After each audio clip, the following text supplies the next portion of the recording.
ನಮಸ್ಕಾರ. ನನ್ನ ಹೆಸರು ಮಹಾಲಕ್ಷ್ಮಿ. ಎಲ್ಲರೂ ಚೆನ್ನಾಗಿದ್ದೀರಾ ಅಂತ ಭಾವಿಸ್ತಾ ಈ ವಿಡಿಯೋವನ್ನು ಶುರು ಮಾಡ್ತಾ ಇದ್ದೀನಿ. ನೀವು ನಿಮ್ಮ ಜೀವನದ ದಿನಚರಿಯನ್ನು ಆಗಿರಬಹುದು ಅಥವಾ ನೀವೇನೋದು ಸಾಧನೆ ಮಾಡಬೇಕು ಅಂತ ಅಂದ್ಕೊಂಡಿರ್ತೀರಾ, ಆ ಸಾಧನೆ ಬಗ್ಗೆ ಪ್ಲ್ಯಾನ್ ಮಾಡಿರ್ತೀರಾ, ಅದ್ರ ಪ್ರಕಾರ ನಿಮ್ಮ ಜೀವನವನ್ನು ನೀವು ನಡೆಸ್ತಾ ಇರ್ತೀರಾ. ಅಥವಾ ನಿಮ್ಮದೇನೋ ಒಂದು ಗುರಿ ಅಂತ ಇರುತ್ತೆ, ಆ ಗುರಿಯನ್ನು ತಲುಪೋದಕ್ಕೆ ಪ್ರಯತ್ನವನ್ನು ಪಡ್ತಾ ಇರ್ತೀರಾ, ಒಂದೊಂದೇ ಹೆಜ್ಜೆಯನ್ನು ಇಡ್ತಾ ಇರ್ತೀರಾ. ಈ ಕೆಲಸಗಳನ್ನೆಲ್ಲ ತುಂಬ ಚೆನ್ನಾಗಿ ಮಾಡ್ತಾ ಇರ್ತೀರಾ, ಪ್ಲ್ಯಾಂಡಾಗಿ ಮಾಡ್ತಾ ಇದ್ದೀರಾ, ಅದನ್ನು ಆ್ಯಕ್ಷನ್ಗೂ ತೊಗೊಂಬಂದಿರ್ತೀರಾ. ಇಷ್ಟೆಲ್ಲ ಮಾಡ್ತಾ ಇರ್ತೀರಾ, ಆದ್ರೂ ಸಹ ನೀವು ಅಂದ್ಕೊಂಡಿರುವಂತಹ ಗುರಿಯನ್ನು ತಲುಪೋದಕ್ಕೆ ಸಾಧ್ಯ ಆಗ್ತಾ ಇರೋದಿಲ್ಲ. ಕಾರಣ ಏನು? ಅಥವಾ ನೀವು ನಿಮ್ಮ ದಿನಚರಿಯನ್ನು ಇದೇ ಥರ ಮಾಡ್ಕೊಂಡಿರ್ತೀರಾ. ಸೊ ನಾನು ಬೆಳಗ್ಗೆ ಇಷ್ಟು ಗಂಟೆಗೆ ಎದ್ದೇಳಬೇಕು, ನಾನು ಇಷ್ಟು ಗಂಟೆಗೆ ಬ್ರೇಕ್ಫಾಸ್ಟ್ ಮಾಡಬೇಕು, ಈ ಥರ ಟೈಮ್ನಲ್ಲಿ ಓದಬೇಕು, ಮಕ್ಕಳಾಗಿದ್ದರೆ ಈ ಥರ ಎಲ್ಲ ಪ್ಲ್ಯಾಂಡಾಗಿ ಮಾಡಿರ್ತೀರಾ. ಎಲ್ಲ ಪ್ಲ್ಯಾನ್ ಮಾಡಿರ್ತೀರಾ, ಆದರೂ ಅದು ಕರೆಕ್ಟಾಗಿ ನಡೀತಾ ಇರುವಂಥದ್ದಿಲ್ಲ.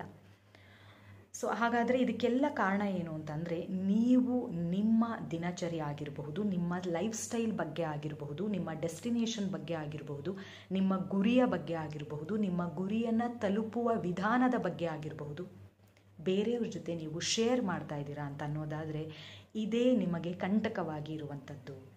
ಹೌದು, ಕೇಳೋದಕ್ಕೆ ತುಂಬಾ ವಿಚಿತ್ರ ಅಂತ ಅನ್ನಿಸ್ಬಹುದು. ಅಥವಾ ಹಾಗಾದರೆ ನಾನು ಬೇರೆಯವ್ರ ಜೊತೆ ನನ್ನ ಜೀವನದ ಬಗ್ಗೆ ಶೇರ್ ಮಾಡ್ಕೋಬಾರ್ದಾ, ಈ ಥರ ಎಲ್ಲ ಕ್ವೆಶನ್ಸ್ ಬರುತ್ತೆ. ಅಂತಂದರೆ ಒಂದು ವಿಚಾರ ತಿಳ್ಕೊಳ್ಳಿ, ನೀವು ನಿಮ್ಮಲ್ಲಿ ಏನೋ ಒಂದು ಪ್ಲ್ಯಾನ್ ಮಾಡಿರ್ತೀರಾ.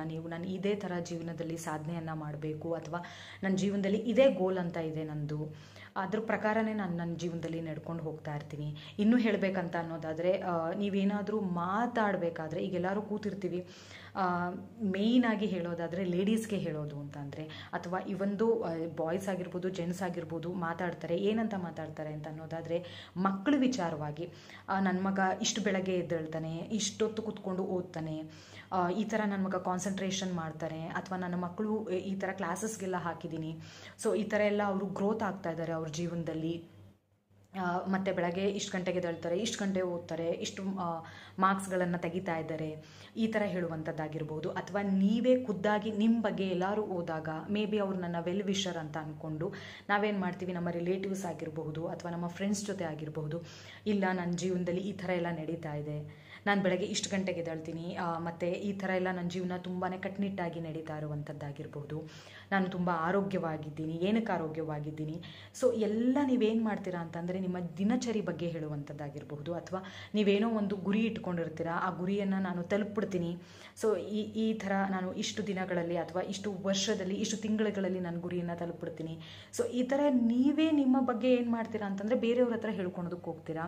ನೀವು ಅಂದ್ಕೊಂಡಿರ್ತೀರಾ, ಹೌದು ನಾನು ಹೇಳೋದ್ರಿಂದ ನನಗೂ ಖುಷಿ ಆಗುತ್ತೆ, ಪ್ಲಸ್ ಅವ್ರಿಗೂ ಸಹ ಅರ್ಥ ಆಗುತ್ತೆ, ಅವ್ರು ನನ್ನ ವೆಲ್ ವಿಷರ್ ಥರ ಅಂತ ಅಂದ್ಬಿಟ್ಟು ತಿಳ್ಕೊಳ್ಳಿ. ಯಾವುದೇ ಕಾರಣಕ್ಕೂ ನೀವು ನಿಮ್ಮ ಜೀವನದಲ್ಲಿ ಏನಾದರೂ ಸಾಧನೆ ಮಾಡ್ತಾ ಇದ್ದೀರಾ ಅಥವಾ ಒಂದು ಗೋಲ್ ಇಟ್ಕೊಂಡು ಆ ಗೋಲ್ಗೋಸ್ಕರ ಕೆಲಸ ಮಾಡ್ತಾ ಇದ್ದೀರಾ ಅಂತಂದರೆ ಯಾರ ಜೊತೆಯಲ್ಲೂ ಸಹ ಶೇರ್ನ ಮಾಡಬೇಡಿ. ಇವತ್ತು ಹೇಗಾಗಿದೆ ಅಂತಂದರೆ ಎಲ್ಲ ವಿಚಾರನೂ ಸ್ಟೇಟಸಲ್ಲಿ ಬಂದ್ಬಿಡಬೇಕು. ಎಲ್ಲ ನಮ್ಮ ವಿಚಾರಗಳು, ನಮ್ಮ ಪ್ರೈವೇಟ್ ಆಗಿರೋ ವಿಚಾರಗಳನ್ನು ಸಹ ನಾವು ಸ್ಟೇಟಸ್ ಆಗಿರಬಹುದು ಅಥವಾ ಅಪ್ಡೇಟ್ ಮಾಡೋದಕ್ಕೆ ಶುರು ಮಾಡ್ಕೊಂಡ್ಬಿಟ್ಟಿರ್ತೀವಿ ಸೋಷಿಯಲ್ ಮೀಡಿಯಾದಲ್ಲಿ. ದಯವಿಟ್ಟು ಅದನ್ನು ಕಂಟ್ರೋಲ್ ಮಾಡೋದಕ್ಕೆ ಶುರು ಮಾಡಿ. ನಿಮ್ಮ ಸಾಧನೆಯ ವಿಚಾರ ನಿಮ್ಮೊಳಗೆ ಇರೋದನ್ನು ಇಟ್ಕೊಳ್ಳಿ. ಇಲ್ಲ ಅಂತಂದರೆ ಏನಾಗುತ್ತೆ ಅಂತಂದರೆ ನಿಮ್ಮ ಕೆಲಸಗಳು ನೀವೇನು ಅಂದ್ಕೊಂಡಿರ್ತೀರೋ ಅದು ಆಗೋದಕ್ಕೆ ತಡೆಯನ್ನು ಶುರು ಮಾಡುತ್ತೆ. ಯಾವುದೇ ವಿಚಾರ ಆಗಿರಬಹುದು, ಯಾರಿಗೇ ಆಗಿರಬಹುದು, ನೀವು ವೆಲ್ ವಿಷರ್ ಅಂತ ಅಂದ್ಕೊಂಡಿದ್ರೂ ಸಹ ಒಂದೊಂದು ಸಲ ಪ್ರಾಬ್ಲಮ್ ಅರೈಸ್ ಆಗುತ್ತೆ. ನೀವು ಕೇಳಿರಬಹುದು ತುಂಬ ಜನ ಮನೆಯಲ್ಲಿ ಮಕ್ಕಳು ತಾಯಿನೇ ತನ್ನ ಮಗುನ ಅಬ್ಬಾ ಎಷ್ಟು ಚೆನ್ನಾಗಿದೆ ನನ್ನ ಮಗು ಅಂತ ನಾವೇನಾದರೂ ಕಮೆಂಟ್ ಮಾಡಿದ್ರೆ ಹಿರಿಕರಿದ್ರೆ ಹೇಳ್ತಾರೆ, ಆ ಥರ ಹೇಳಬೇಡ, ತಾಯಿದೂ ದೃಷ್ಟಿ ಇದಾಗುತ್ತೆ ಅಂತ. ಅರ್ಥ ಮಾಡ್ಕೊಳ್ಳಿ, ತಾಯಿ ಹೃದಯ ತುಂಬ ಶುದ್ಧವಾಗಿರುತ್ತೆ ಮಗುವಿನ ಬಗ್ಗೆ ಅಂತ ಹೇಳ್ತಾರೆ, ಆದರೂ ಅವರ ದೃಷ್ಟಿ ಮಗುಗೆ ತಾಗುತ್ತೆ, ಅದರಿಂದ ಮಗುಗೆ ಪ್ರಾಬ್ಲಮ್ ಆಗುತ್ತೆ ಅಂತ ಹೇಳ್ತಾ ಇದ್ದಾರೆ ಅಂತಂದರೆ ಇನ್ನು ಬೇರೆಯವರಿಂದ ನಾವು ತುಂಬಾ ಒಳ್ಳೆಯದನ್ನು ಹೇಗೆ ಎಕ್ಸ್ಪೆಕ್ಟ್ ಮಾಡಬಹುದು.